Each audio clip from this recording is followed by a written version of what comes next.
This is your Daily 5 for Tuesday, March 17th, 2026.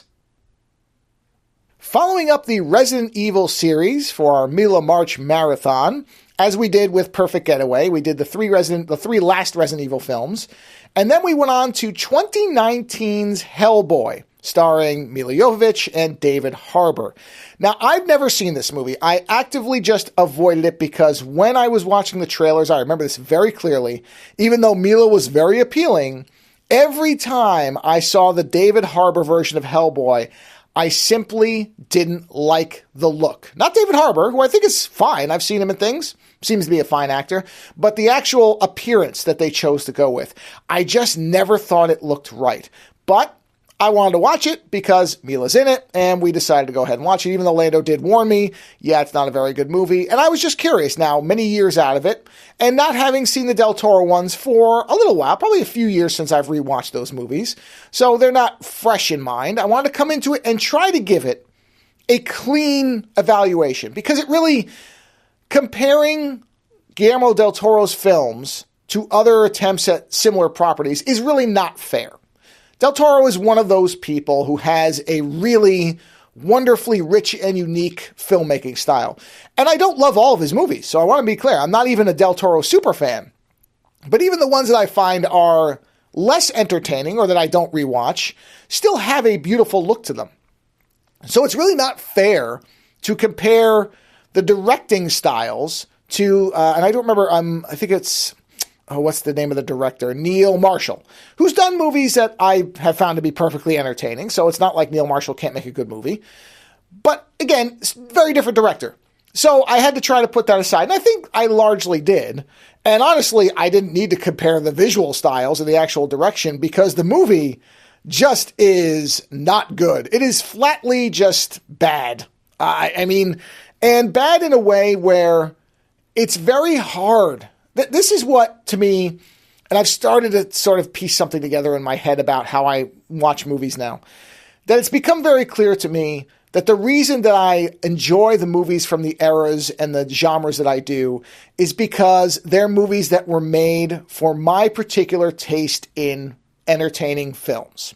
And this is why many modern films just do not work for me. Not all. There are examples where they work. But largely, I stick to stuff that was from the... Well, I do go way back into the 20s and 30s here and there, so noir films are fun. But really, it's the 60s, 70s, 80s. That's where I like to be because that seems to be the filmmaking approaches that appeal to me. That's where they were happening. So maybe this movie, although this movie did not make money, unlike the Resident Evil films that all made money, mostly outside the US, but they all made money. This movie did not. This movie was a failure. Not a colossal one. I think it came close to making its budget back, but making your budget back is not enough. You have to exceed it because of marketing and everything else.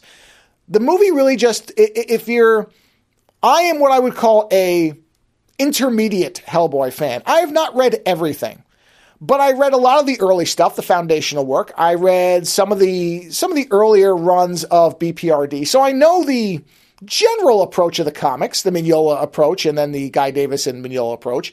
I'm familiar with that world and how it was structured.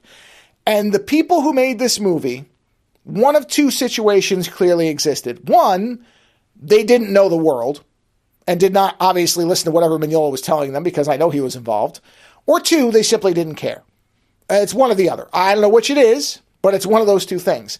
Because watching this, the thing that is most glaringly missing is the atmosphere of the comics, which always had this really specific, again, kind of like Del Toro. Mignola's storytelling method and his artwork created this really specific visual and atmospheric mood. And there is none of that in this film. None of it. David Harbour is buried under bad makeup, which does not allow him to emote very well. Milla is largely wasted. There's too much CG that just is not well made. Not that I'm anti-CG as a blanket thing, but when it's bad, and it's bad in this movie. And the story barely even makes sense, and honestly, I was sympathizing with the villain. Not just because it was Milla, but because I agreed with her general premise. So, yeah, I don't know. I don't think I was expecting to be surprised by the movie being good, but Hellboy 2019, worse than I thought it would be. Later.